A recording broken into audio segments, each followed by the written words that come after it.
Yung Inday na. Yun ang maldita. Di ba sinabi ko sa inyo, sino yung mga matatanda dito na Di ba sinabi ko sa inyo, maliit pa yan si Inday. Sinabi ko na sa inyo, maldita yan, bantay kayo. So, nakita nila nagbugbog ng pulis. Hindi lang yun.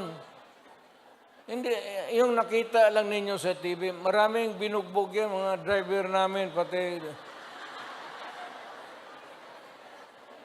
buang talaga yan si Inday.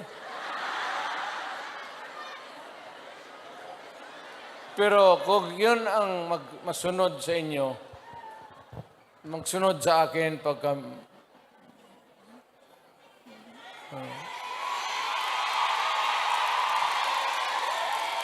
maswerte kayo kung yan ang magsunod sa akin.